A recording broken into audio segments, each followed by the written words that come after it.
You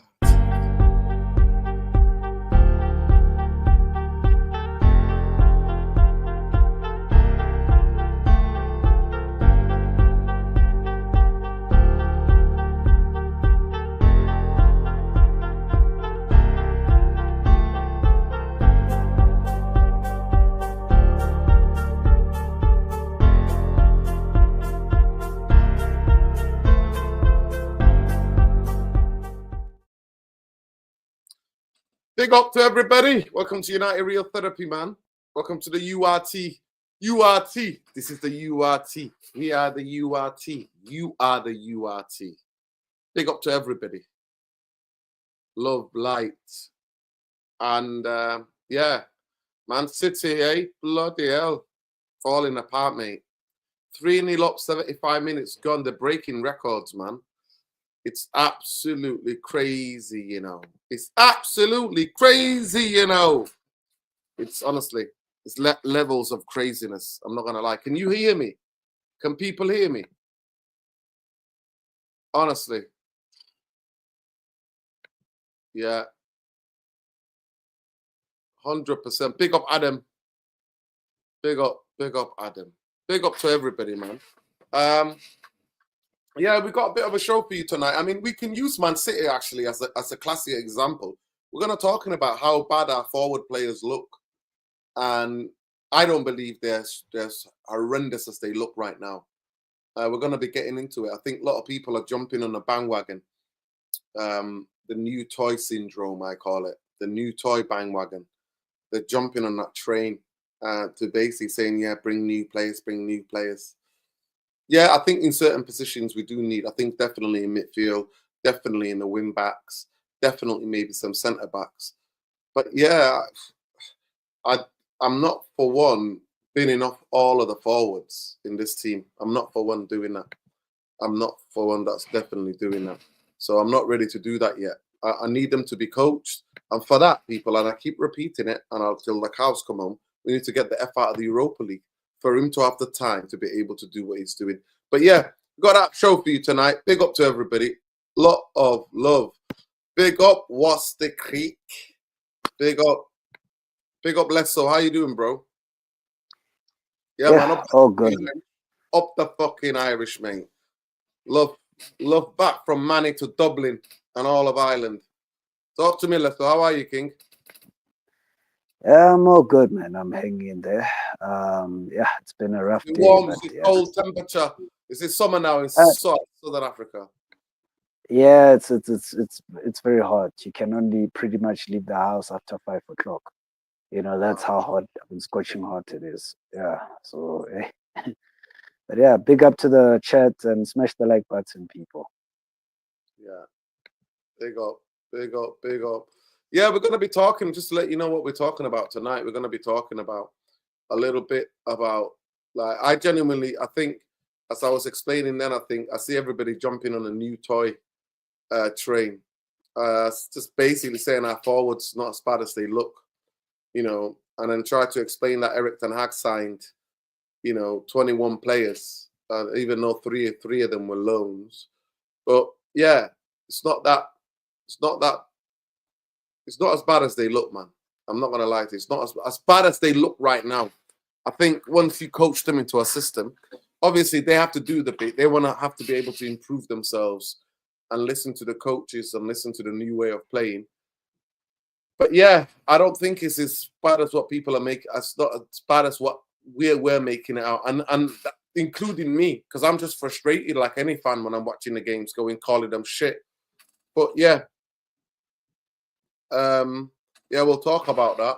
We'll get into that, and we can even use, like, for example, Man City as the Man City as an example. Not all of them. They just offer intensity-wise, aggression, energy. They offer it, and they're missing a couple of players. So Man City are off it, and that's why 75 minutes gone.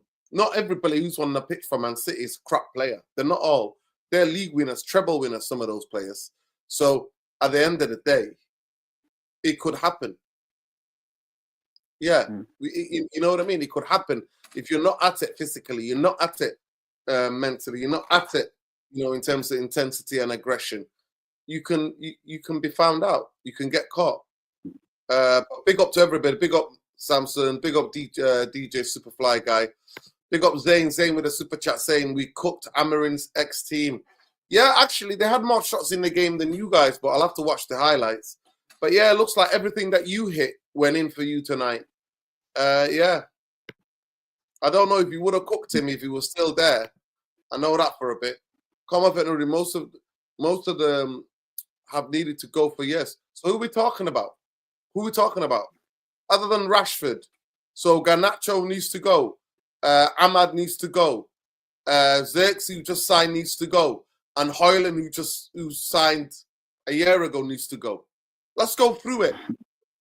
Yeah, you might have a point with Anthony. You might have a point with Rashford in terms of their form. But the rest of them all need to go as well. Make it make sense, bro. Make it make sense. Come back at me. Support guys, come back at me. I want to hear what you got to say. No, I'm not reversing. I'm not reversing at all. I'm not reversing at all. Far from it. I'm trying to get you guys to be aware, in my humble opinion, that some of these players in a good system would look way better than they're looking right now. I know for 100% fact because we've seen it. We've seen it. Like I said to you, I'll give you the classic example. I remember Michael Laudrup coming to Swansea, balled out in a championship. Did they have amazing players? No, they didn't. He gave them a system, installed confidence in these players, and they balled out. I saw Bielsa get League Two players to perform in the Premier League. One of them, he coached him so well, he's scoring bangers every other week. What you on about? Like, you guys forget, man. Like, you guys forget. I see Brighton. I see De Zerbi get teams to ball out and take Brighton to Europe. Like, what are you talking about? That was coaching me. That was the system. Yeah. But go ahead, Lester. What do you think? I want to hear what you... Big up Shakarian, by the way. Chief Eddie United Real Therapy. Big up, love. Much love, man. On my side, man, I mean, like I said, everyone is gonna get a trial period. This manager will decide who stays and who goes. Obviously, when I look at it, I think the more or less I'd look at the technical players who are more likely, and maybe a mixture of the technical and those who are workhorses. I think he'll try and strike a balance between the two because you also need people who are gonna cover the most distances and do the hard work. So there's some that are gonna leave, obviously, and there will be the more technical players. I think are more likely to stay. And we're gonna build on top of them. We've already got that base in terms of De Ligt and the likes of Mazarawi, Ahmad, Zexia, as well as I think that's the most technical players that we have at the moment. Ones who are gifted with the ball retention wise, they're actually excellent as well. So it's the type of players that we're gonna build on, I think, more or less. And then you're gonna have your supporting cast like your Canacho and your workhorses like Bruno Fernandes as well, Ugarde. So these type of players, I think, they're the ones more or less we're gonna build upon. I mean, you look at Rashford and Luke Shaw and these other guys. I mean, Luke Shaw can still do a job in centre back, but he's not even fit. Otherwise I would have said, if he was actually fit, since he does not have the lungs and the legs anymore to be a left wing back, I think it would have made sense if he played on the left side of the centre back. He would have been perfect right there. But now you see, he's always out, so he has to be phased out as well. So that we can have someone who's more dependable in those positions. Casemiro, I can also see him leaving. I can also see Rashford being phased out as well. It is what it is, guys, at the end of the day. But I'm just gonna make the case for those ones who are gonna obviously more or less stay. We can't just keep technical players only. You also have to have people who can win the ball, who obviously who can cover a lot of distance, who pretty much are like workhorses. Every team has those sort of players, whether you like it or not. But yeah, and our forwards. When it comes to our forwards, I think yeah, they're not as bad if they're actually coached. Like you can coach someone like Zexia, you can coach someone like Hoyland. He's very young, and you can coach him to play just like Jokeres because he's got almost a similar build, and you can teach him how to use kind of his body and how to actually hold up the ball and make certain runs in the box. Those things can be taught, and he's lacked coaching. Ever since he's come here, he hasn't really been coached. So it's very unfair to make a judgment on him yet until you've actually seen him being coached properly. I think that's what Amarim said. He said he's gonna try and force it into these players. He's not gonna give up, which is a good thing to do because the minute when you abandon your fundamentals, everything goes tits up. So I think the whole point of now is to actually try and coach these players to play a certain way. Even if some of them don't make it, you still have a core. You still have the core players that will be left behind, combined with those ones that actually will know how to play the system. So it will be easier to integrate the ones that come in. In essence, it won't be a problem in terms of the transitional period. So I'm looking forward to that. Honestly, I'm looking forward to that. I think the coaching, and we have never had the coaching before, so it will be interesting which players actually adapt to this thing, and those who are not going to adapt to it. But certain men need to go. That's true. I think we've had enough. I think we should have standards, a bit of standards on this one, and we should just say it as it is. Some don't have a future. They're not going to have a future, but it doesn't mean that they don't have a role to play. Because we still need to sell these same players at the end of the day. We still need to be able to sell them. So by keeping them and letting them rot on the bench, it makes no sense. How are we gonna auction them out if we're actually leaving them to rot on the bench? It doesn't make sense economically. So they need to somehow be used for some of these competitions so that they can get game time and so that they'll be sellable. It's that simple. So we need to be careful as well. I think that's what Amarim wants to do as well. He wants to be careful because at the end of the day, you know, both things can be wrong and can be right at the same time in this essence. If you don't play players because they don't fit your system and you just don't play them and you just stick them in the under 21s because you don't like them, how are you going to sell them? Especially some of these guys are on high wages. So we need to be careful in that. We need to learn to balance the two. Maybe in the lesser cups, you play these players so that they more or less they have a bit of value so that you can sell them and then they can impress the next team that they go to. So I'm looking forward to that and the balance as well. I think that's what I'm gonna say. People are gonna be shocked with what this guy's gonna do in terms of which players he's gonna play in the 10, which players he's gonna play in the two in the midfield as well. So I'm looking forward to that. It's really interesting. So hold on tight, guys. You're gonna see some weird selections, but they'll make sense. That's all I'm gonna say. Yeah, big up Jarvis. Welcome to joining us. How you doing, Jarvis? Big up to Jarvis, people.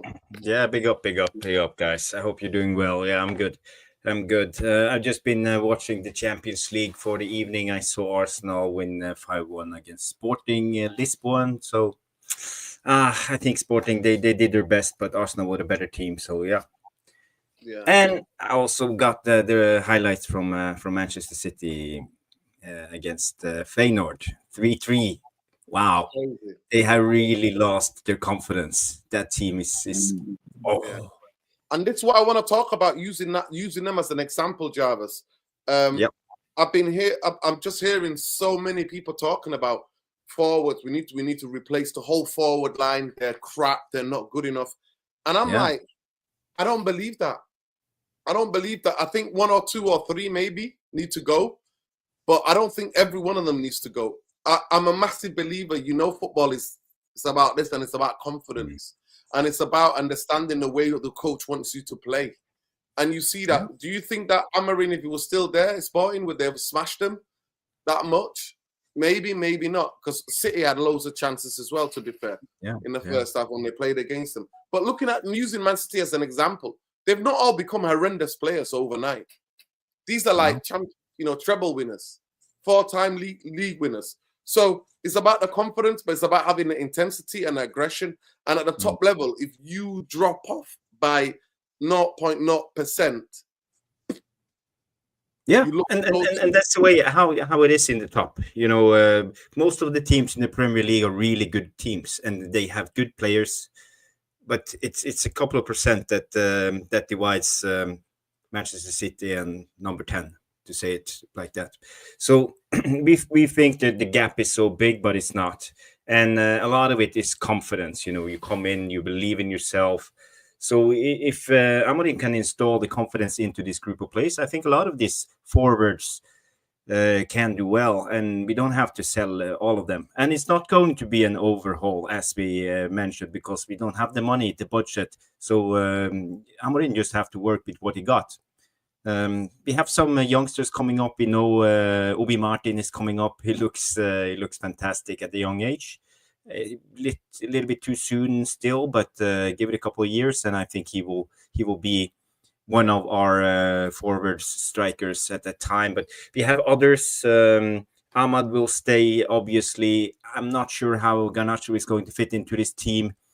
I don't see a future for Rashford, even though I think he can come good under Amorim with a little bit of confidence, but I don't see him thrive in this system. The obvious one is Højlund. We all see Højlund as a potential Victor Gyökeres going forward. He's still young. I think he's 21. With confidence, with the right coaching, he has the physical abilities. He's fast, he's big, he's strong. He has the goal getter, the poacher. What do you call it? The instinct. I believe but you see it in spells, and then he drops off, and this is what you get with young players. But it can be coached, and a lot of the best strikers in the world today, Benzema, Harry Kane, even Ronaldo, came in at a young age, but he didn't stabilize himself as a prolific goal scorer until a little bit further into his career. So I think if you have patience, I think a lot of our forwards will come good. So big up Bombaye. Who do you think will be the next big striker at Man United? Will we buy one, or do you think it will be one of the ones we already got? Yeah, good evening, everybody. Good evening, panel. Good evening, everybody in the chat. Big up Bombaye. Big up, brother. I just wanted to before you start, I just wanted to set the team, make the argument. So everybody, I see all over social media, every United fan saying, get rid of them all, they're crap, the forwards. And I'm like, we've all acknowledged, even on the Oli, towards the end of Oli, it became, on the Jose, it was still the same. We were not scoring that many goals in terms of, it was a graveyard shift to play up front for Manchester United. Because the structurally, we've not been set up to sustain possession and to have a way of playing where it's very dynamic and innovative to coach that. The last time we had that was on the Oli during lockdown, and it was Mason, Rashford, and Martial who were interchanging, who actually scored more goals that season than Mane, Salah, and Firmino. But they were the top mark in terms of a trio. So it was about 60 goals from those three guys. Yeah, 65 goals. Yeah. 65 goals. Yeah. So at the end of the day, I don't think they're as bad as they get. I think Rashford might be. I think there's something wrong with him. He's not running as he runs. He's not finished the game, and I keep repeating, he's not finished the game since the Liverpool game. We were discussing it last night. Make sure you people go and check it out. Man UFC Realist TV, Jarvis Corner, 2-hour fantastic show. With Stu Woolley, who's in the chat, by the way. Big up, Stu Woolley. Big up, Stu.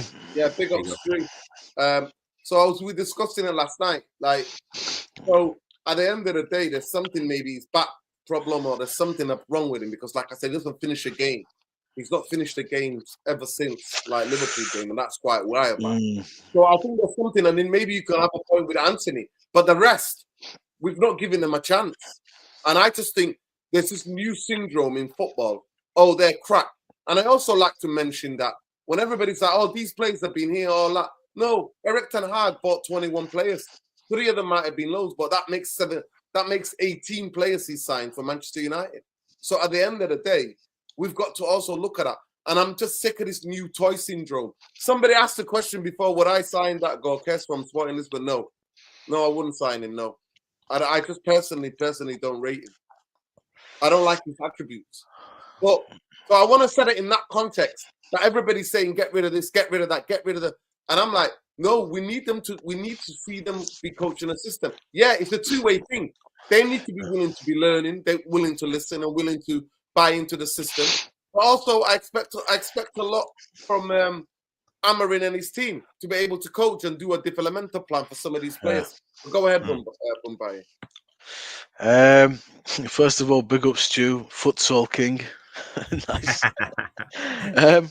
I mean, the first thing I'd say is I'm going to harken back a little bit to something I said on a couple of shows ago, and this is also in line with what I said about the game we just saw, which was, for me, I'm going to reset everybody, clean slate. Everybody gets a chance. I know we've got, and the fans have got their favourites to call out, and rightly so, no argument there. But different system, different manager, different enthusiasm, different energy, different training, different everything. Let's give everybody a chance, and if they don't make it, they're out. That's fine. My problem is this, and my question to everybody is this: I am struggling to honestly assess somebody like Hoyland for a couple of reasons. The circumstance in which he comes into the team is as a 20-year-old to be the starting striker for a team that doesn't really create much chances and score much goals. And when I watch him, the first thing that we all, I think, liked about him was the work that he did against Arsenal when he was fighting with there. We thought, oh, he's up for a scrap. He has nice touches, brings others into play, and then he goes.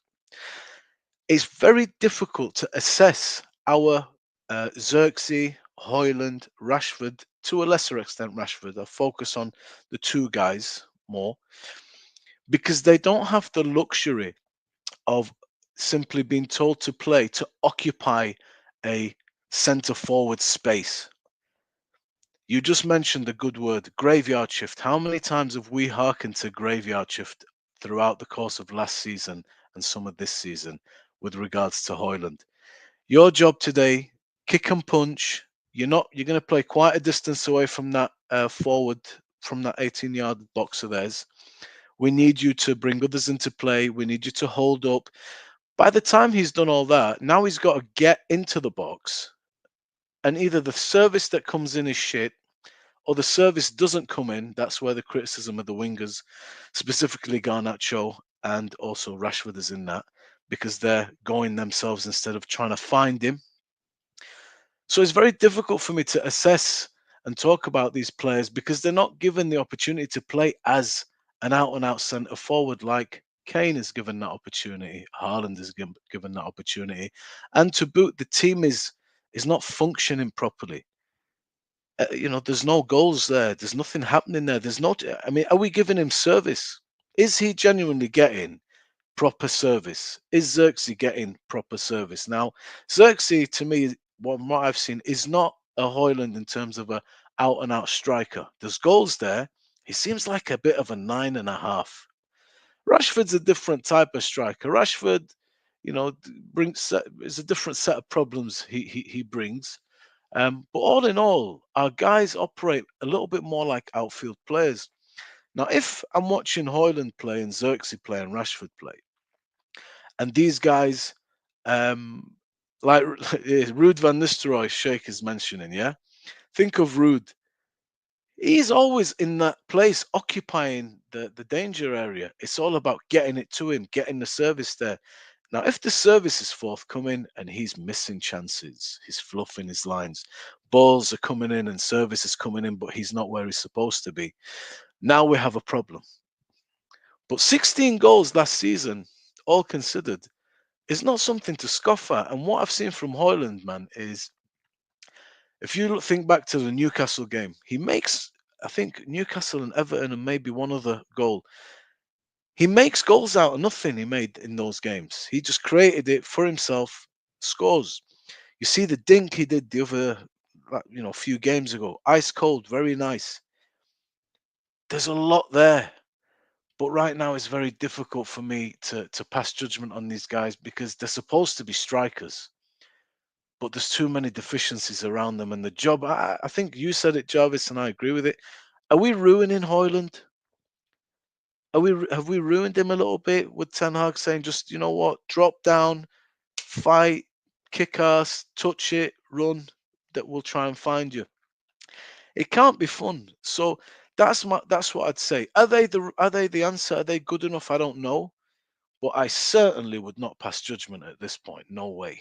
Absolutely no way. Especially now that you have a new manager. So football is a fickle game. 3-4 goals, couple of games down the line. Hoyland's great, 5-6 games later, he's missing chances. He's not scoring his shit. We need a new striker. That's pretty much how it works. But no way I pass judgment now because things have been horrendous. And these are we have got a very, very young team. Think about what we're talking about. You got Kobe Mainu in there, man. You got Ahmad's a baby. Anthony's a baby. Xerxes a baby. Hoyland's a baby. Garnacho's a baby. It's a team of kids. There's a lot of mileage there. There's a lot of things that they can develop and learn. And if they've got a coach now that's 39, man, young coach, relatable, knows what life is about, social media, knows a lot of shit, what it's about now, it's an added bonus, hopefully you can relate to them, they buy into it. But let's give them a chance. Let them operate as pure strikers so that we can judge them at least. Get some service in. Van Persie's a great striker. I remember Ferguson said, listen, everybody stop.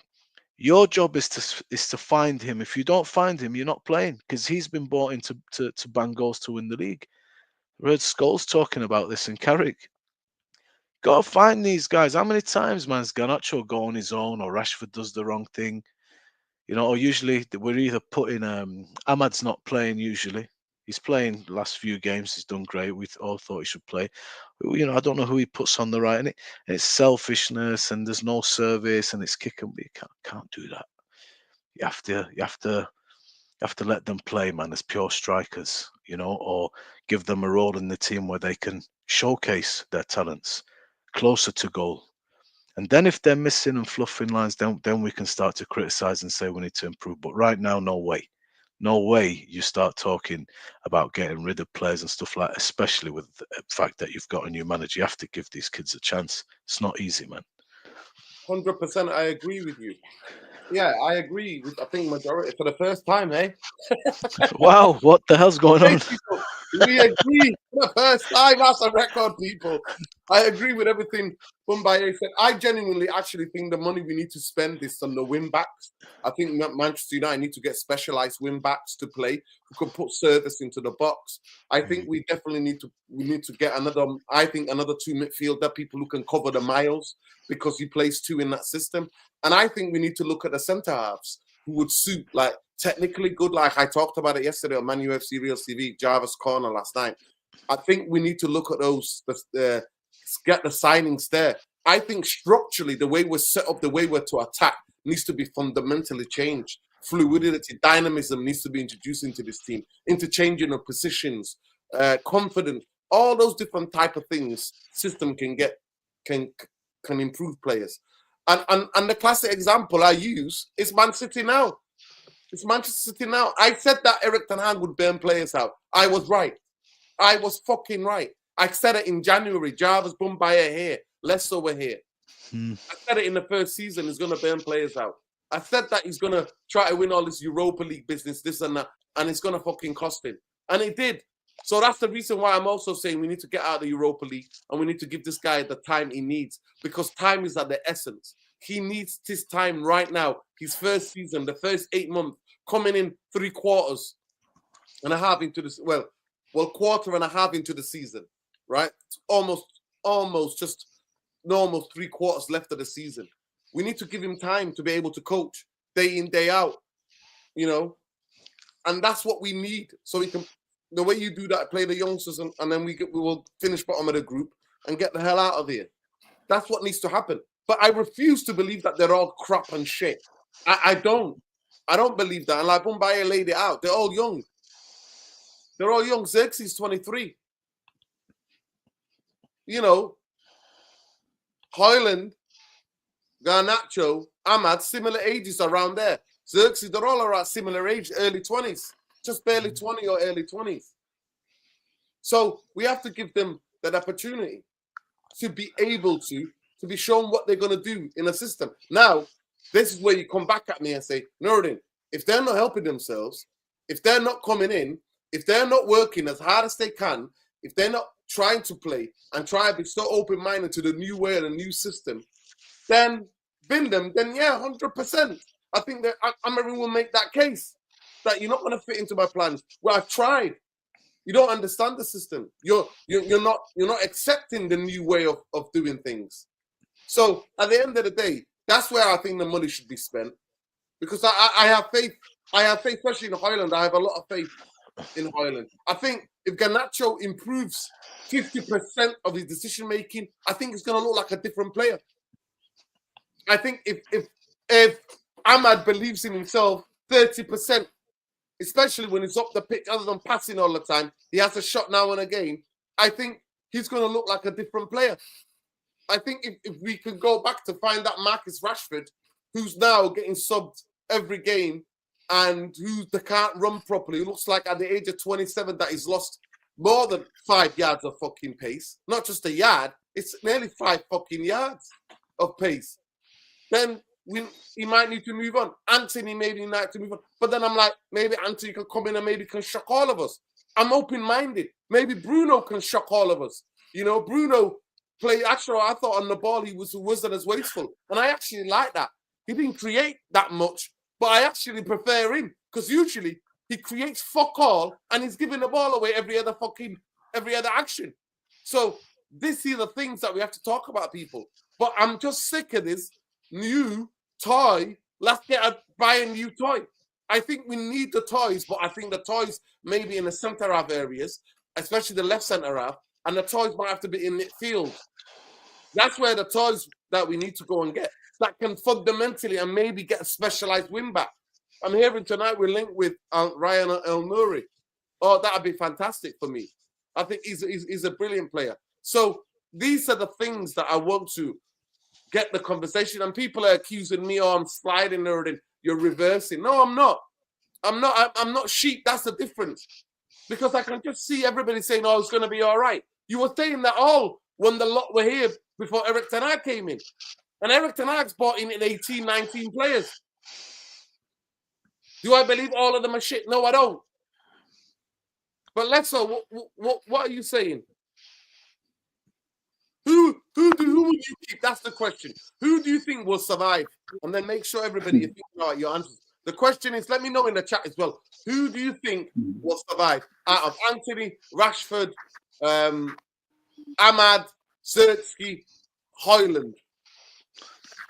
I think, man.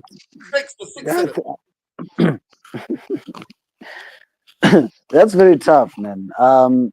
Like I said, it's very hard to actually come to that conclusion now because you don't know who's gonna react. No, but what I'm saying to you, but have a guess, innit? You're a football watcher. Just have a guess. In your opinion, who do you think is? Nobody's holding the gun to your head.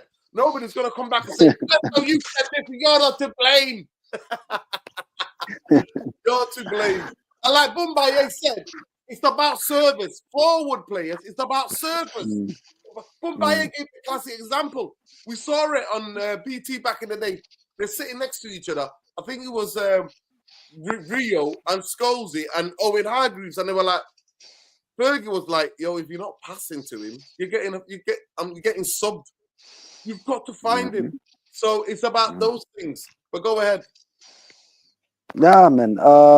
Well, I don't see Rashford lasting very long. I think just on the terms of his lack of improvement in terms of his footballing IQ, it hasn't really been addressed. And you're at that age now where you're in your prime years.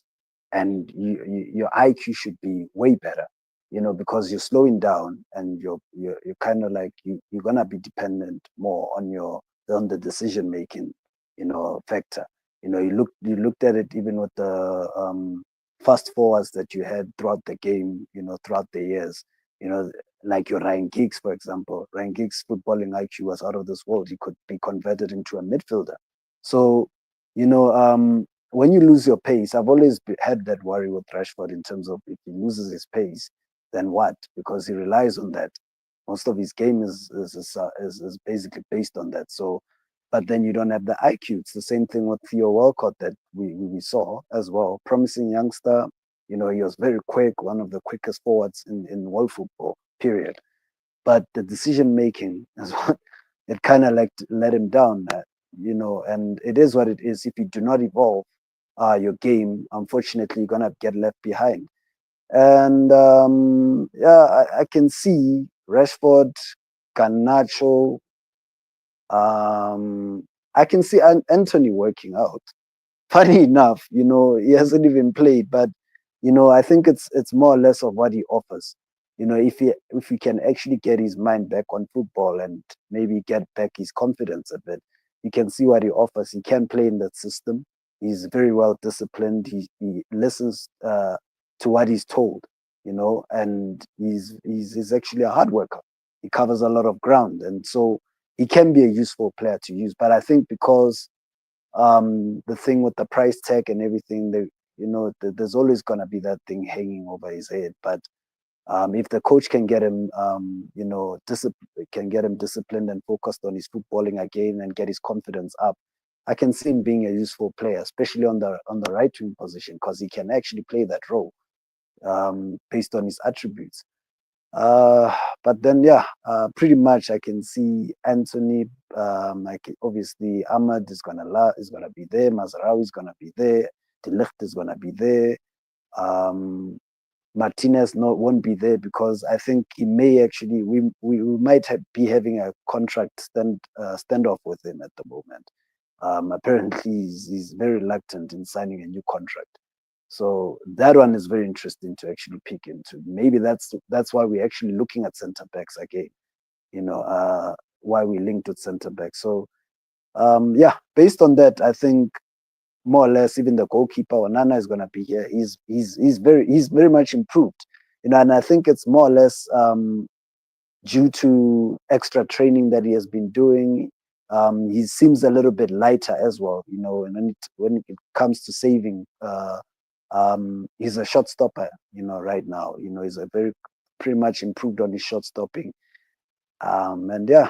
Højlund, maybe, if he can up his game a little bit. I think if he can listen to what the coach tells him to do, which positions to go into, and improve his overall game, and we can supply service to him, find a way to supply service to him, I think he could have a chance, man.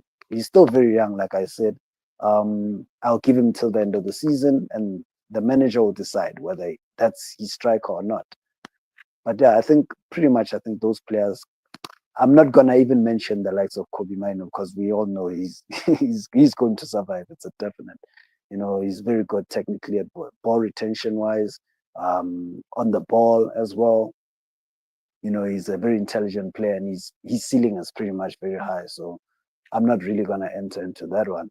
But Luke Shaw is probably gone because of the injury record. Amorim likes people who are fit and ready to go. That's why we're linked with the left back. It's not a surprise that we actually linked with several left backs. So I can obviously Johnny Evans is gonna leave, Casemiro is gonna leave, and as well as Ericsson. So we could be seeing midfielders as well being invested. That's why we linked with a couple of midfielders as well. So it's a lot. He's still got a lot of work to do. But the most important thing is for him to try and get the best out of what he has at the moment, because we don't have those windows open yet. So I think he'll navigate around that, and he'll get to know his players more with more training sessions. So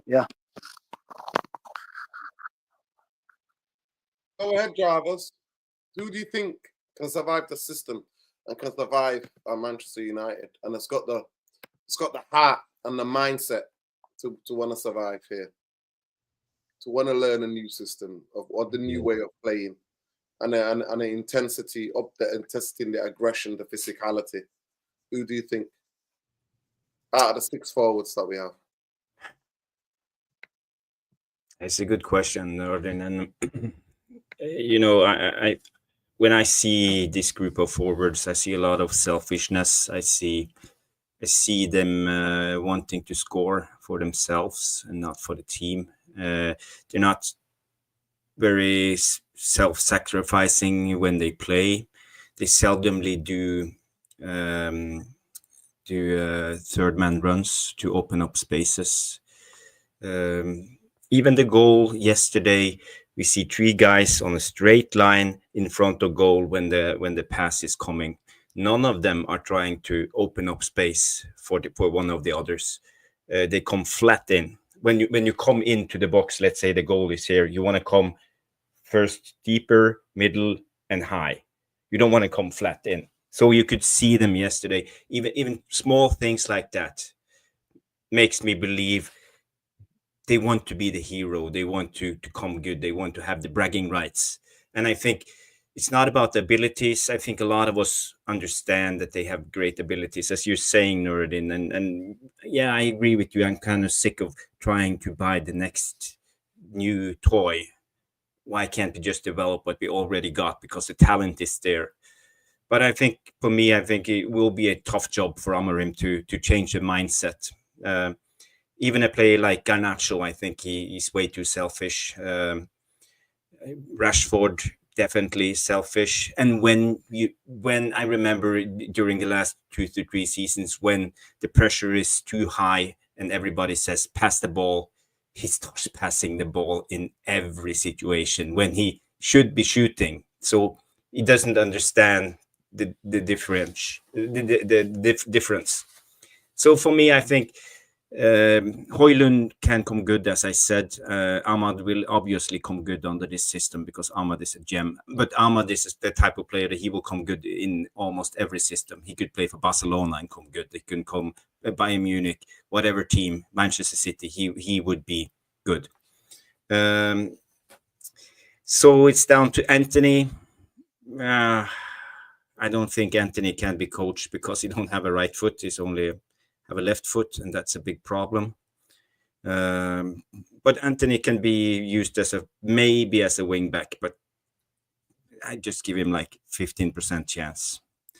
I don't know who else do we have. Do we have anyone else? Rashford, Garnacho. Yeah, and the youngsters. So I think Xerxes. Yeah, Xerxes. But Xerxes is interesting. Because I'm not sure if he's even going to be used as a forward. Maybe his best position will be a little bit deeper on the pitch, if he can develop that part of his play. Like kind of like Joe Linton, kind of ball keeping guy. Yeah, that's a good example. I was going to say Fellaini, but yeah, maybe. Because he has some skills that's no one else has, and he's big, and I think he's good technical, and he has the creativity. He can open up defenses. I've seen from Bologna, he's very creative when he gets time on the ball. But that's his biggest problem at the moment. He doesn't get time because the defender is always pushing against him. So if he drops a little bit deeper, maybe it will give him the extra couple of yards he needs to get the time on the ball.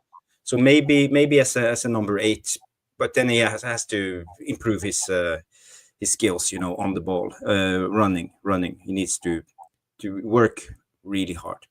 But yeah, we are going to talk about this a little bit later in the show. But when it comes to, I've been studying a little bit about the Bodø/Glimt and their manager Kjetil Knutsen, and he has established some principles in the club, and and that's about the growth mindset. It's not about results, it's about performance, learning, developing, and perform. And this is, I think, what Amorim needs to install in this group. Stop thinking about the results. Stop thinking about scoring the goal yourself. think about what is the best to do in every situation and try to learn of it and develop as a footballer. If Amorim can install that into this group, I think many of these guys can come good. Yeah, big up, Jarvis. Big up. Bumbaye, who are you saving? Who's savable, in your opinion? What, in this team? Yeah. By the way, I just want to bring this in. Big up to Shaka Rian. Let me just bring this in. Let me just see. There we go. Ruben Amorim has a clear message to Manchester United management. We need to sign a left back in 2005.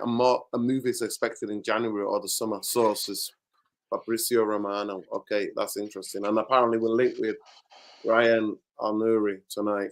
So it is what it is. We're linked with the. And this is how quick it is. We're linked with the guy who scored against Man City, the Feyenoord kid. Shows you how quick people, agents move. Link him with Manchester United, the rivals.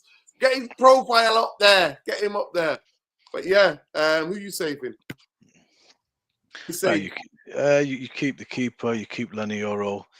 You keep Martinez. The forwards. Oh, sorry. The forward, like midfield forwards. No, just the six, right? So Zirkzee, Highland, Anthony, Rashford, Garnacho, Ahmad. Mount? No, forward. All right. Forward. I'm talking about the forwards, the three. We got 6 forwards who can play in the forward line. But for me, I think Mason Mount should play. Behind the striker, though. Let me repeat. He's not part of the front three as yet. Right. He has to stay fit first for us to talk about that player. He has to be fucking available. But just concentrate. Garnacho, Ahmad, Zirkzee, Rasmus Højlund. Gloria Gaynor should survive, guys. Gloria Gaynor will survive. I would save who I think will survive. Rashford, I don't know if even Amorim's going to survive, Rashford, man. Garnacho, Anthony, Ahmad, Zirkzee, Højlund. 6 All of right. them. Ahmad survives. I love Ahmad. Ahmad will survive. Højlund will survive. For me, man, I look at Zirkzee and I echo a little bit what Jarvis is saying. Bumbaye, somebody's got a message for you. Go on. Fuck up with your Mason Mount. Haitian King. Big up to Haitian King. What go on? Listen, just let me just say this. Haitian King, that's the yellow card. That's the yellow card. Don't personalize it. That's the yellow card. Disagree with the opinion. Tell me why you don't want Mount. Don't personalize it. Go ahead, that's a yellow. Haitian, I'm coming back for you. Don't worry. Give it a few months. You're gonna see Mason kick ass just behind the show. But anyway, Ahmad survives. I think Højlund will hopefully he will definitely survive. I can see it. Zirkzee for me is too interesting a proposition to get rid of at the minute. We've not positioned him in something that is set in stone at the minute with Erik ten Hag. I find him all over the place. But what I love about him is, as a forward player myself, what I see in him is I'd love to play with a player like that, play off of him. Really nice touches. Got quick brain, but at the moment he looks a little bit disorientated, a little bit lost. But the qualities that I have, I don't feel he's a pure striker, but I think playing him behind our main striker in that hole with those two that you're going to play, he could be one of those. As an 8, I know why people say an 8. Bologna played a little bit of a different way and they break quite deep in the pitch, and he's very good decision maker. But I feel the way we're going to play here, man, he's got a nice one-touch pass, got good control, got a quick mind. But when he settles in, I feel that he could save him. He could be saved.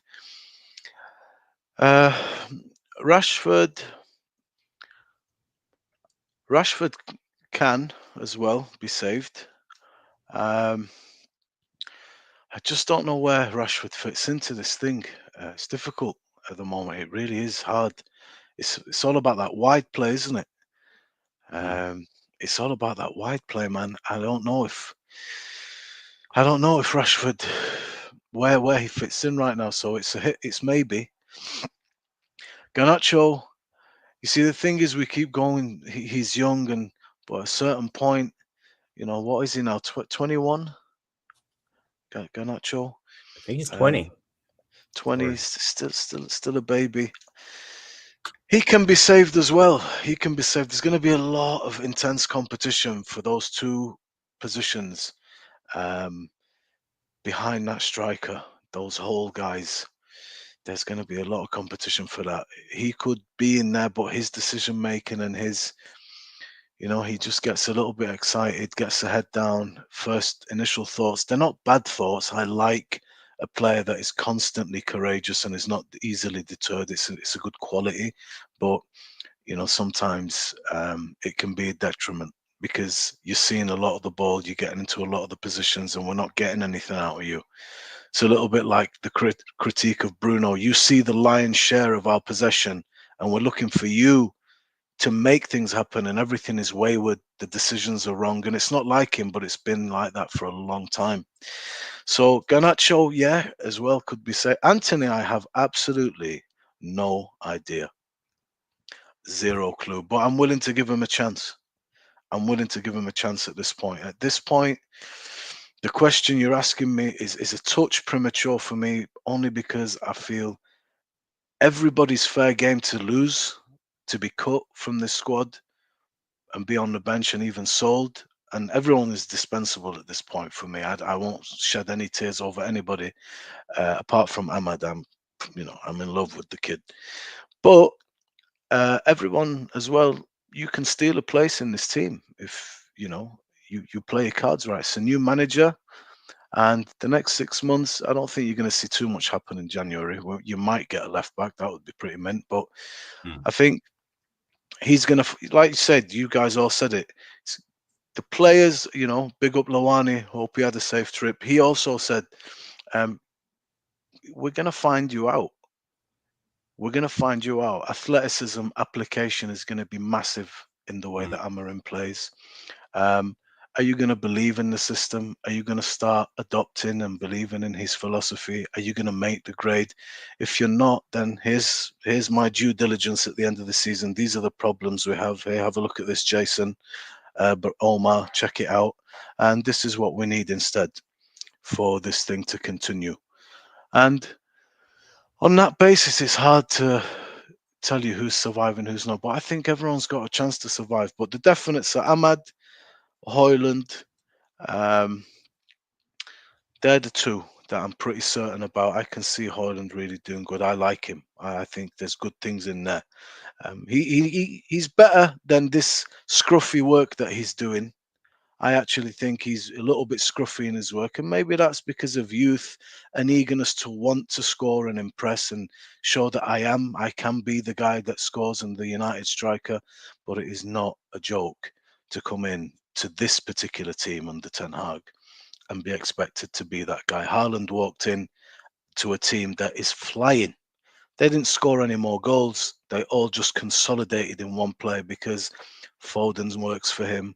De Bruyne exclusively works for him. Bernardo Silva works for him. Rodri works for him. It's all for Haaland. It's just all for Haaland. Our players don't have anything like that. Harry Kane's the fastest goal scorer in Bayern Munich. He plays for the best team. They're a top side. The mentality's there. Everything's there. Sane works for him. Musiala works for him. Everybody's working for him. He's great dropping deep. He's a magnificent player. I love Harry Kane. His technical ability is underrated. His ability to drop deep and make things is tremendous. But again, you're in the box. We will find you one way or another. You will get service, and he's a killer. But we don't have that. Our strikers, they don't see that kind of, they don't get to play that kind of game. But yeah, those two are definites. The rest have a chance. Anthony, God knows, but I'll give him a chance. Why not? We give him a go. See what he can do. Yep.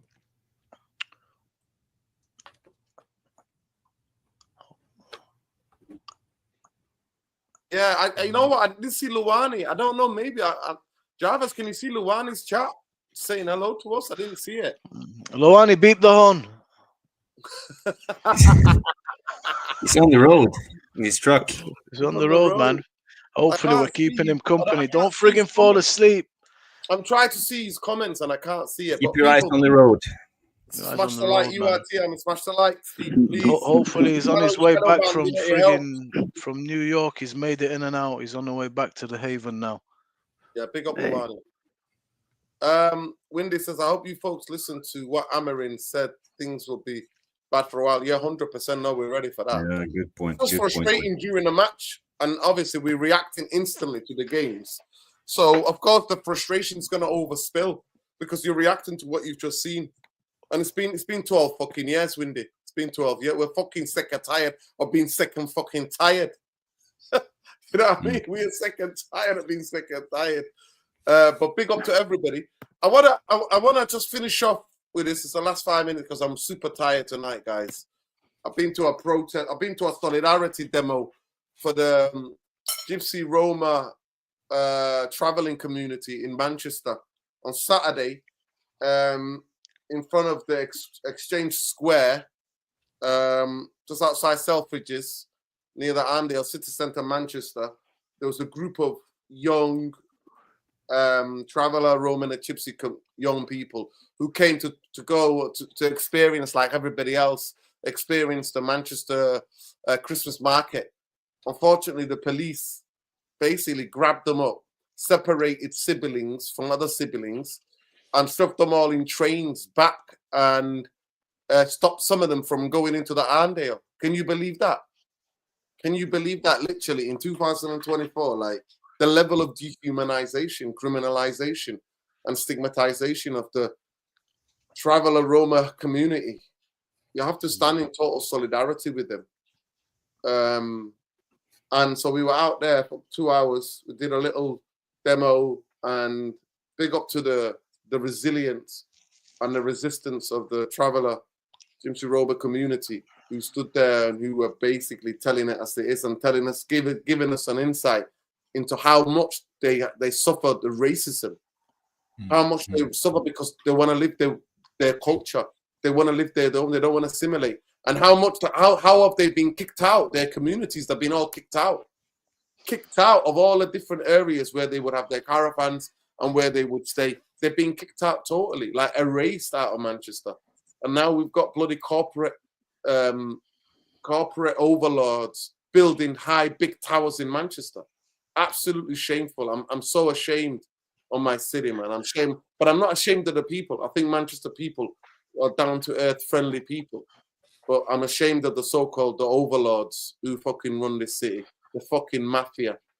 So that's where I've been, and we say it's total solidarity. Some of you might have seen it, the violence on social media. One of the young men was like, I want to go to the shop, and the police grabs him and they beat him up. They literally just beat him up. They were beating them up. And I met one of the young kids tonight. He must be at least 13, 14. He got beaten up, dragged up, and beaten up by the police. It's absolutely disgusting. So, yeah. And we want to also, you know me, I don't see eye to eye with my guy, but I want to big up Unana. Andrew Unana has been awarded 2 2024 FIFA Pro Merit Award for player impact. His foundation itself to provide free medical care surgeries across sub-Saharan Africa, helping 500 children annually. That is something to be commended. So we love him for that. But big up. That's the last couple of minutes of the show. I didn't really want to go on all that too late tonight. I wanted to try to keep it to an hour. The show's really fun. But yeah, Adam Ferguson, a striker that I really rate, a young player I rate. I love the fact that he's a big United fan. Very injured, Dino. Incredibly injury prone. But apparently, he's been made available for loan in January. He's a United fan.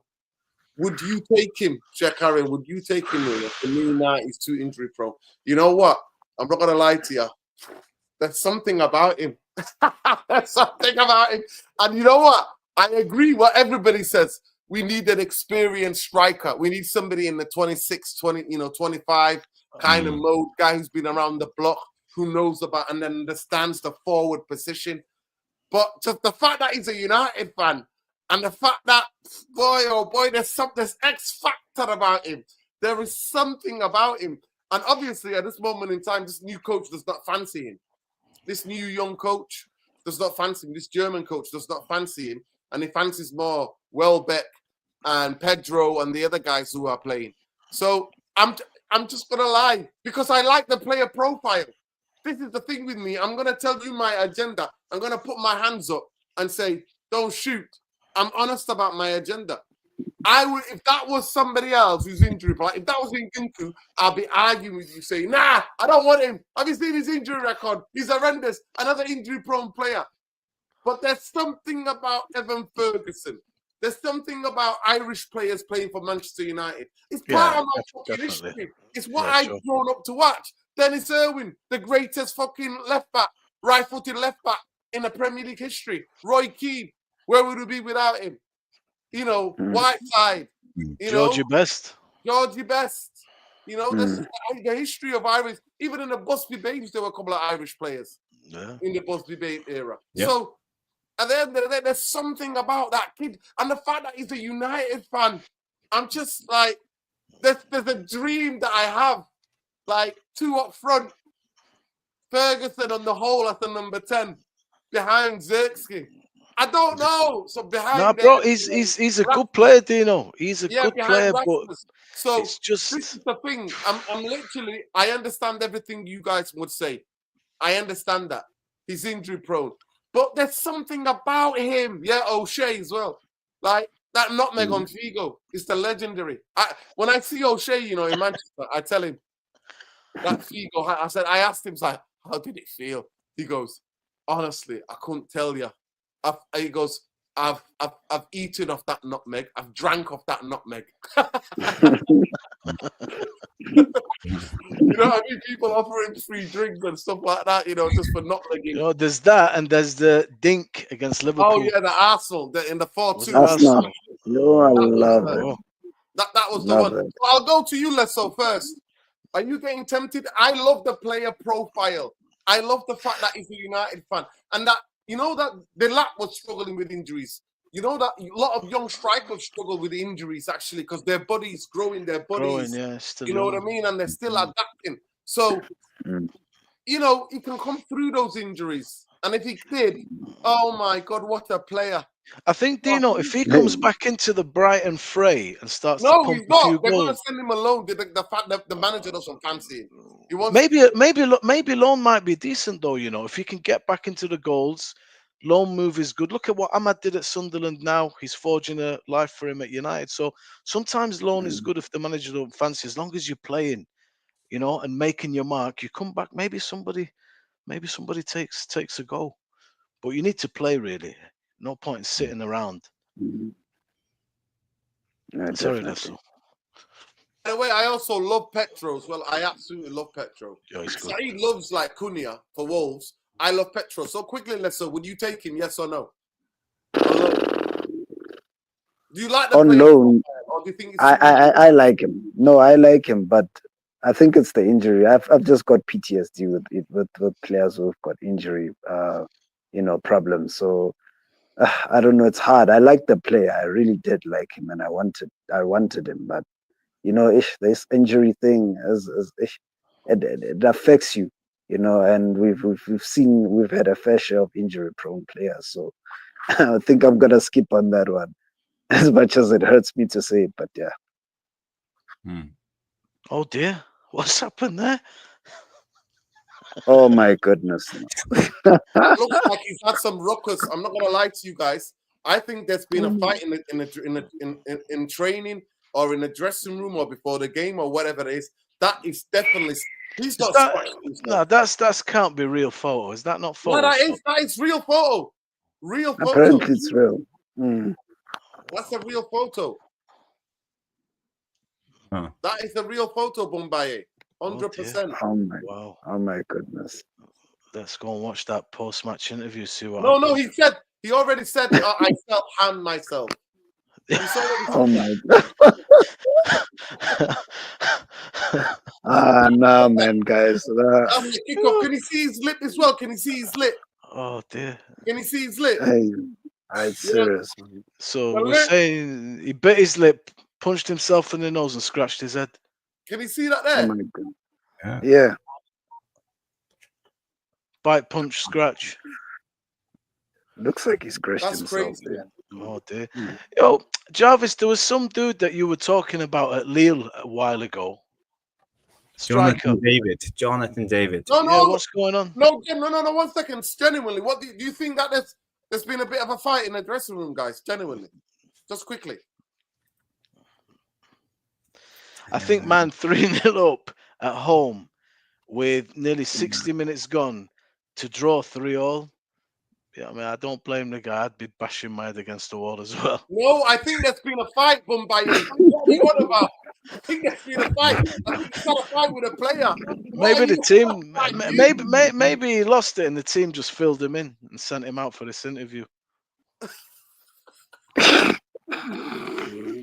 Jarvis, where do you stand on this? Genuinely, I want to know. Looks like Do you even care? Looks like he's been in a car In a fight? accident or something. No, a car accident. You know, that's bad. You know?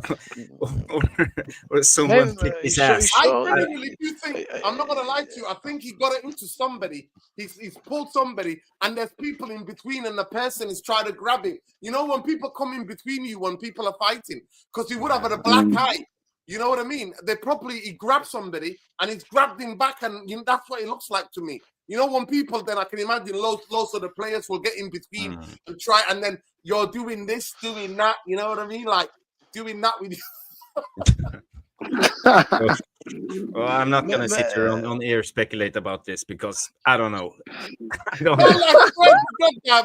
I've been in scraps before, and I've had those things because somebody's tried to. They can't punch because we've just grabbed each other and they've just grabbed me. You just have that little tussle. Maybe Israel thought that Etihad Stadium's a Hamas base. What do you reckon?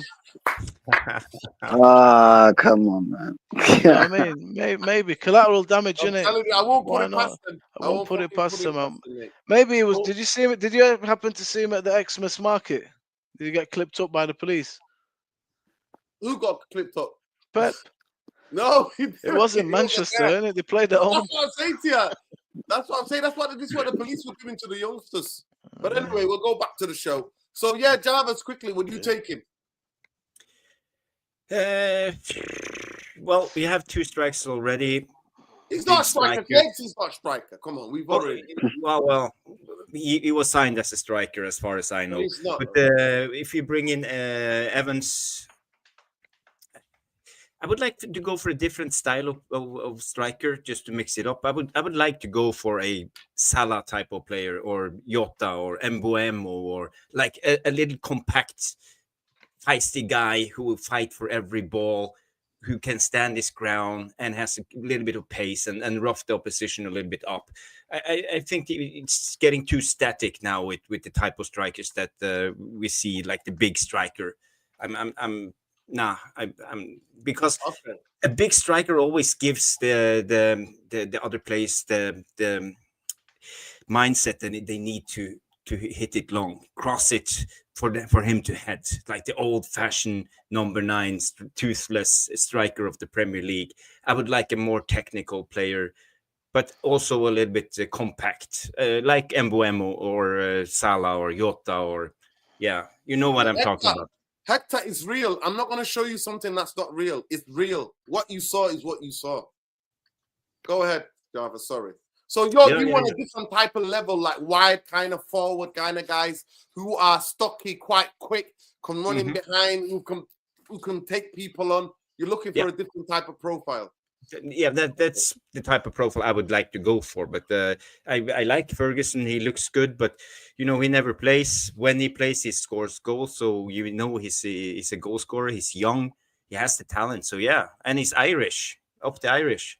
Up the fucking Irish. Yes, Irish man. Would you tell us a little bit about the guy that you like who plays for Norway on the left-hand side, the Neymar of Norwegian football? Yes, Antonio Nusa.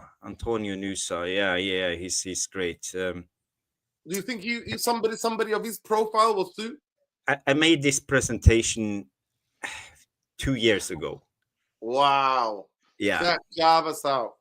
So Go on. so it's a slide. Then he played for Club Brugge, but now he plays for Red Bull Leipzig. So he's a professional football player. Now he plays for Leipzig. He was born in Norway 2005. He has Nigerian citizenship, so he has a dual citizenship, but he plays for Norway. He's a left winger, but he can play across all three. And he was named the Norwegian name Neymar because he has the skills, similar skills. And he's the youngest ever player to score in his Champions League debut at the age of 17. So he's a massive talent. This was his stats at that time: 16 matches played, 3 goals, 7 assists. So and this was his FP referables, but you can see 99 percentile progressive carries, take-ons, touches, progressive passes received. So he's a technical player. He can do a lot of things, and he has developed a lot since I made this 2 years ago. So yeah, this is his heat map, how he likes to go. You see, he likes to cut inside and stay in his lane. So compared to Xavi Simons, a guy that I know at least Peter Alenteno loves, you can see it's very similar to Xavi Simons. So yeah, that's my take on Nusa. And yeah, I would sign him right away if we had the chance, but he will be expensive. I think we are talking about 60 to 70 millions, I believe, now at the moment, because he's people see him, the agents, everybody in the clubs knows about him. So if you haven't, go and check out Nusa's goals. His last 2-3 goals for Norway has been incredible. It's been incredible. It's like almost like samba Brazilian type of football. He feints, has great close control and scores brilliant goals. So that was my hype about Nusa. Nice presentation. Big up Jarvis. So yeah, Bumbaye, you're taking him. You're risking him on loan, Evans. No, bro. I want to give what we have a chance. I think you got arguably No, on three loan. I'm strikers. having him on loan. Yeah, Remember, we used to have 4 strikers. I know, bro. But Do you I like like him. Evans? Yeah, Listen, I do. do I you think like I him? think I do like him. I think he's really talented, very good player. Um, Evan Ferguson. and I think if Evan can get back on track, because he's been out for quite a while now, it seems like the Evan Ferguson hype has kind of just been doused because of he's missing through injury. If he goes on loan and really starts doing what we think he should have been doing and gets back on track, it won't just be us. I think everybody, but there's definitely talent there. I really liked him when I seen him. I thought he's definitely got something. But right now, bro, I just want to focus on Hoyland and Xerxes more than anything. I think we've got two good players there, two young good players there. That it's just we're a little bit drifting, and we need to just arrest Manchester United by everybody knowing their job, knowing their position, where they stand within the team. What is my defined role? And Ruben Amorim is a guy that I think gets his message across very, very clearly. This is your job. This is what I expect and want. And then he will analyze whether you can do it, you can't do it, and we go from there. But right now, bro, I like Hoyland. I respect what he did last year. There was some shit in there, but everybody's been playing pretty shite, and the team ain't functioning good. But there's definitely qualities there in Hoyland. There really is. And Xerxes, again, he's first season sort of thing. We're seeing him, and under Ten Hag it was difficult, but he had good moments. We were excited because we recognize, we know about football. Everybody in the comments and stuff, we recognize there's something there, but I just don't feel I know exactly what he is. But I feel that his best work will be done behind the striker. And again, if he's deployed as a full-on forward, there's still time for him to develop that desire to get the goals. But I need to see them playing as a striker.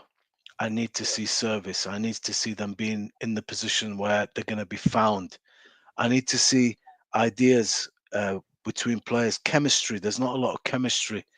We said it a lot under Eric Ten Hag, that we're looking to isolate players and looking for individual brilliance, But at the same time, we're criticising the fact that there's a lot of selfishness. Why are you not getting balls into the box? Hoyland is not being found. And a lot of pundits said of Hoyland, you know, he just accepts it. Get angry, get pissed off. You're a big lad, big voice. Let it be heard. I'm a striker. I'm making runs. You need to find me. I'm not just running to open spaces up all the time for you guys to cut inside and shoot and try stupid things. I'm there. Find me, man. That's what needs to be happening here a little bit. You know, because see, Gyökeres, I've seen very little of this guy. But he's a guy that has, you know, Hoyland has that attributes. He's powerful. He's fast for a big lad. You know, he's got good stamina for a big lad. Some big lads gas out fast because it takes a lot of energy carrying your body weight around like that. He's got good eye for goal, good shots, you know, good hold up play, lovely touches. Are you talking about in experience? I'm talking about what I see he has. You know, well, I'm carrying weight. I don't know if you're a big man or not because No, but sometimes a big lad starts to tire.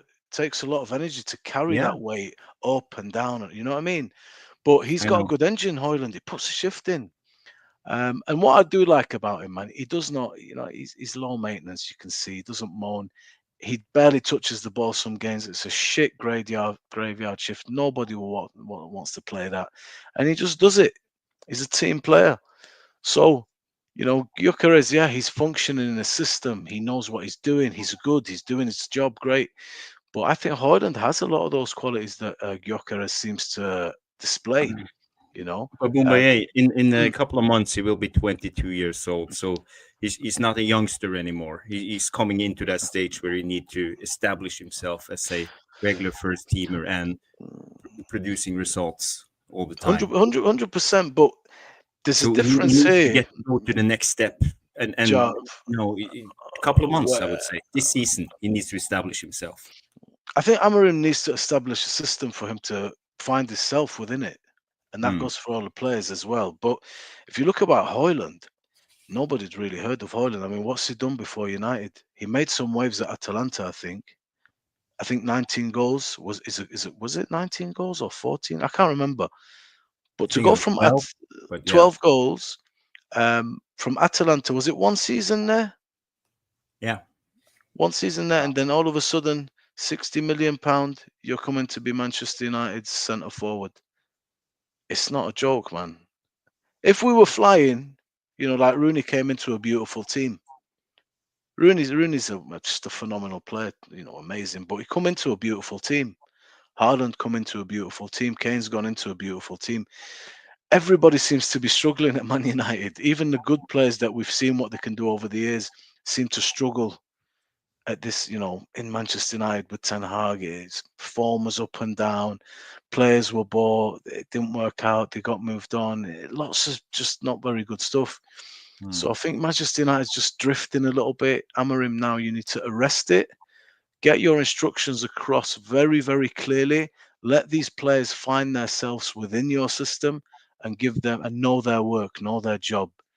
And then we can start to sort of judge them. But it's a bit. But Mumbai, what do you think he needs to develop before he can take the next step? What does he need to improve? You know, we talk about scoring goals and he needs service, but him as a player can take the game by the scruff of his neck and do something. So, what can he do? What do we need to improve? His dribbling skills, his passing skills, his ability to receive the ball, his movement in the box, his shooting with his left foot, right foot. How No, do I you? think I think he will be. Go back to my original thing. I will be able to fairly and accurately assess our forward players, Hoyland first and foremost, when we've established um, what we're trying to do as a team and everybody knows their work. Because that is one of the reasons, that is the exact reason why I'm saying I can't really judge these guys because the way that we play is not allowing them the luxury to function as a striker, as a centre forward, where there's service, where he's found. But Mm. What I would say about Højlund, I want him to play with a little bit more composure. I think he snatches. I think his work is a little bit scruffy. He gets too involved in the physical duel with the defender, where I want him to be a little bit more composed and see a picture before he receives the ball of what is going to happen and what he's going to do. That's my critique of him. He's been quite scruffy in his work, and he's kicking and punching for the sake of kicking and punching with nothing. What's next? Hold it off. Take it. Where's it going? Just relax, easy. Everything's a little bit rushed. Everything's a bit snatched, and it don't need to be. That's got to be better. Big up Bumbaye. This is a super chat. We're going out with a super chat. Big up Ben, up the fucking Irish. Up the Irish. Free Lebanon, free Palestine. We've got to focus. Big up the panelists. We've got to focus on attack midfield recruitment. Forget defense. Hope everybody's well healthy. Solidarity to everybody. Solidarity to you, Swan. Big up to everybody. Love and light. Listen, there we go. We try to finish on an hour. You can never finish on an hour in this show. Something against it's impossible. It's a rule. I've enjoyed this one, It's always nice talking about players and forwards and giving opinions. I like this. Yeah, big up to everybody. Love and light. Please smash a like on your way out. Subscribe to the channel. We're shadow banned because we talk about humanity and we talk about marginalized people. We're talking about people who are suffering under corporate militarism. We talk about imperialism, colonization. We talk about all forms of discrimination. So yeah, we stand in total solidarity. The struggle is all one, people. Unless we're all free, none of us are free. So that's how it is. Solidarity with the Gypsy, Roman, and Traveller community. Love to them. On the 6th, if any of you are about in Manchester, they're gonna have a big demo on the 6th of December. So let people know about it. We got Windy said Jarvis. All our players wasted 2.5 years in direct and why can't Ineos bring coaches for each position? Well, they do that in American sports. I can see that 100%. That's why I see the future of football going. Specialized coaching. They already started with a set piece, Windy. Set piece now. They never used to have set piece coaches. The coach used to coach you with a set pieces. Now they specialize with set pieces. So it is what it is. But big up to everybody. Big up the fan of Free Palestine, man. Free Lebanon, Free Palestine, Free Sudan, Free Congo, Free Haiti, Free Ogaden, Free free Tigray, free everywhere where people are oppressed in this world, man, because of their orientation, because of their ethnicity, the indigenous roots. Free everybody who's in this world who are feeling oppressed, whether it's locally, nationally, or globally. We stand in total solidarity. And that's the only way, people. It's the only way. It's the only way. We got to spread more love and compassion and understanding. That's what we got to do in a time of genocide. But yeah, fuck fucking Zionism. Fuck all the Zionist fucking mouthpiece media, mother. Don't even get me started. Fuck them all. Free fucking Palestine. End the genocide. Free the Lebanese people as well. Big up to fucking what we're talking about. Big up to the fucking Lebanese people resisting against the fucking colonization and militarism and imperialism. Solidarity and love. Yes. Big up to every one of you. Please, guys, smash the channel. I refuse to have to pretend that I don't care about humanity and I don't care. I survived fucking civil war as a kid. Do you think I'm going to be fucking silent? You come to the wrong fucking channel. Everything is political. I'm not talking about you support this party, that party. I don't meddle in that. I'm talking about the humanity, seeing the fucking humanity of everybody. That's what I'm talking about. And I see even the humanity in animals and plants and trees and the planet. Those things. And the indigenous people of the world in all the 4, 5, 6 different corners of the world. Respect and love to them. They get discriminated against right, left, and center, wherever they are, whether in Scandinavia, whether they're in flipping Africa, whether they're in the Americas, whether Australia, whether they're in the islands. So yeah, solidarity and love to the indigenous people. We can learn a lot from them, how to survive in these environments, their traditions, their culture of surviving and cultivating the land and respecting the animals, respecting the life, the Earth's natural cycle. We can learn a lot from them. Free fucking Northern Ireland as well. Fuck fucking Starmer. Fuck the GCSEs as well. No GCSE or degree course will ever replace you as a human. Don't ever be limited by those things. Nordin, can I ask you a political question? Because I heard today there was a peace agreement with Israel and Lebanon. I don't know, Bombaya. So big up to the Lebanese, yeah. No, yeah, because the Lebanese people have been giving it back. You know, you slap me, I'm not going to walk around, slap you twice as hard. So now they're coming into their senses, but I don't trust the fucking Zionist entity. I don't trust them one bit. So they break 2000 every day. They tell everybody, "Oh, we're not going to bomb," and then they bomb them in the next half an hour. Jarvis, if you look at the history of that fucking place, they bomb people. After they sign the ceasefire, they bomb people. Jarvis, what's happening in the Lebanon, guys, is very simple. The Lebanese people looked at what's happening in Palestine and could not help. So Israel has suffered many, many defeats at the hands of the resistance. What is the resistance of Lebanon? The resistance of Lebanon is agricultural people that were marginalized within their own country for many, many decades by their own government. So they saw the Palestinians and saw themselves. So they started to get organized. No, they have their land occupied. Their land occupied. Israel used to come in. There's many massacres that many people will not know about. 100 here, 80 here, really bad ones. I also see it in 1982. Go and check it out, people. So they got tired, and what people need to understand is this is a phenomenal stance that this resistance has made for over a year. They have been. Let me just. Bombay, it's the Lebanese people. For me, I'm not separating. It's the Lebanese people. I'm getting to that. I've been sick and tired. Getting to that. Having their country being invaded. So, bro, for over a year, it's not that America is complicit or our government here under Keir Starmer and Rishi Sunak is complicit. It's beyond that. It's participation. There is a steady, active, vast amounts of money and intelligence and troops on the ground even that is aiding and abetting Israel. We are actually, our government, the governments that preach democracy and stuff, have basically partaken in an evident genocide. So the resistance said, no, we will never accept humiliation and subjugation.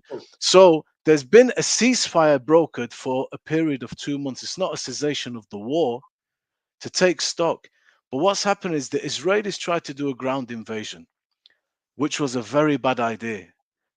And because they have made no gains, no entries into the south of Lebanon, because the resistance has stood strong on the ground, bearing in mind the resistance owns no planes, no naval, no tanks. It's there. So they are going to the Beirut and destroying the residential, killing innocent people out of frustration. And since the cessation was agreed, Netanyahu came out and he said, I agree. It has been one of the worst days of bombing today. Just destroying whole buildings, not warning residents. It's just a disaster. It's basically a free-for-all. There's not even like there's any resistance here, or they're just bombing indiscriminately, and the world, man, is not able to do anything. And this is the saddest unveiling in this whole conflict in our lifetime, which is the ICC, the ICJ have issued legislative saying these guys are doing genocide, saying these guys are wanted for war crimes, arrest them if they come. The whole world is telling you this is wrong, and still they're behaving in this way, and still America is vetoing, and still Britain and Germany and France and America are pumping weapons there. And let's see what happens when Trump gets here. So what I'm saying is, I'll just finish with this. What do you expect the Palestinian people to do, or the Lebanese people to do, if this is the kind of thing you're seeing that they've been faced with for decades? And every time they retaliate, they're branded as terrorists. This is ridiculous. And this is what's generally This is the conflict in a nutshell, Free man. the people, free the land. It's simple. Nobody who's ever been occupied is ever gonna say yes, occupy us. Jarvis, a question here, just a point. The resistance of Lebanon is able to reach anywhere in Israel. They're reaching Tel Aviv, Haifa is getting bombed. But I want to ask you a question. Are Israelis reporting civilian casualties? The answer to that is a resounding no. Why? The resistance is only going exclusively after military bases, military targets. Easily they could be targeting schools and hospitals. I tell you, they can reach anywhere they want in Israel. They even know where the nuclear power station is in Israel. There's a running joke in Lebanon that we have a nuclear weapon produced in Israel. But who has the humanity? Check. Don't believe me. Forget me. Go and check. Are there any civilian casualties being reported in Israel? It's all military. And they tell you we have precise weapons. Nobody bombed the hospital. Nobody bombed the school. Nobody bombed the university. Nobody bombed the refugee camp. Nobody bombed anything. All military targets. Why? Where's the humanity? And still they tell you that this is a beacon of democracy. Islam is backwards. Man, people think this is, it's not ISIS and all this bullshit created by the West. That's not what this is. This is people fighting for their dignity who refuse subjugation and humiliation. And we would do the same. All of us would do the same. Yeah, listen, nobody has ever been subjugated that's not fought against it, that's resisted. Man, South Africa here, they taught us that they were terrorists, that Mandela was a terrorist. Now they hail him as a champion. Why? Why? There you go. Big up people. Big up people. Big up people. Love and light. Free Lebanon. Free fucking Palestine. Free Sudan. Free Congo. Free everywhere. Free the people. Fuck imperialism. Fuck corporatization. Fuck the military industrial complex. And if you want to know why these wars keep happening, why Israel is allowed to, the Zionist entity is allowed to get away with what they're fucking doing, look up the industrial military complex. Look it up, and then you find the cycle, how it happens, the cycle, the ever-repeating cycle. And if you don't believe me, go and check out Eisenhower's warning when he quit as president in the 1950s, warning against the military-industrial complex. Love, light, people. Don't believe anything we said. Go and research it yourself. Take care. Peace. Look after yourselves. There you go. You can find Jarvis Cocker at Bowley 77. Come by, you'll never see him anywhere else. Let's Go Football TV at Black Rain. And I hope Tom's all right. I'm not heard from Tom recently. I haven't heard from him in a while. No. Yeah. I hope he's all right. Me too. Since he's back from his holiday. Big up to Tom. And make sure you check out Sean Thomas as well, How We See Things is his podcast, geopolitical podcast. But big up to every one of you. And yeah, you can follow me, that guy, Red Devil. But it is what it is, people. So that's why the algorithm and everything else, the channel is shadow banned, because you're not allowed to speak the truth about injustice around the world. And what kind of a channel is it? If we're not going to be able to talk about that, things that affect us personally. What are we? You know what I mean? Big up Georgie Best, mate. The death anniversary. That song is my favorite song at Old Trafford. Going on the pitch with Georgie Best. Lay me to rest. Going on the pitch with Georgie Best. That's how it is. That's how it is. Big up, love, light. Big up to the Irish who suffered 800 years of fucking occupation. I had to go to Ireland to fucking see it with my own eyes. To see it with my own eyes. 800 years of occupation. I had to go and see it with my own eyes and find out where the British Empire sharpened these tools, starved them, caused a famine. Read about the real history, people. Read about the real fucking history. One of the actors, I forgot his name, but he's the Irish actor, and he's in the Gladiator 2. One of these British people or American people interview him and say, "Oh, you met the King, Charles." And he's like, "I'm Irish." He's like, do you not fucking understand anything? Do you not understand? My guy's ancestors were fucking starved by the fucking British Empire. I just want to make one thing very clear here. Everybody has, I mean, if you walk on two legs, you're a man, first. Secondly, there is no resentment from Lebanese people, from Palestinian people against any other people. This is a government's. Like Jamie Wayne's been saying, I mean, he's probably lost his breath saying it. Keir Starmer's England is not my England. No. Do you understand? Rishi Sunak's That's England. why we go on demos. I myself personally love England on my own terms. Their England is not most of our England's. I grew up on a council estate with all types of people. He don't even know what my life is. I can't relate to him. Nothing. So it's not amongst people. No, There is no resentment from anyone to the American. Nothing of the sort. So please, that has to be exclusively clear. This is not anything about European. No. Because half of the people at the marches are people with humanity. This is a fight for my own. I'm trying to hold on to my own humanity because what I'm seeing is ripping it away from me. So when I go to these, it's more for me than anybody else. So it's not amongst us people. Do you know what I mean? At all. Please. There's no resentment or hatred. That's the last thing that we couldn't be further from true. This is governments. Do you know what I'm saying? This is governments that take our money and do this with it. Yeah. That's the actor's name. That's the actor's name, Paul Maskell. He was like, I'm Irish. Like, and the guy who's asking the questions like, not have a fucking clue. Listen, some of the best people that I've ever met who helped me in my life, who've been there for me, are English people. English working class people I've got zero against. We're talking about the ruling fucking elites, and Jamie once says it here, the warlords in every government sit back and do nothing. Sick will we live in. Yeah. There you go. Peace out. Love and light, people. The only answer, and R709, the answer is not to arm people and to start murdering. If you arm nations, then eye for an eye is not. We need different types of changes. We don't need people killing each other with weapons. That's not the way either. No. Love and light, people. Look after each other. Solidarity. Yeah, fuck Elon Musk as well. Fuck all of them. Fuck all these oligarchs. These guys, man. Eat the billionaires. That's what I say. Peace. Good night.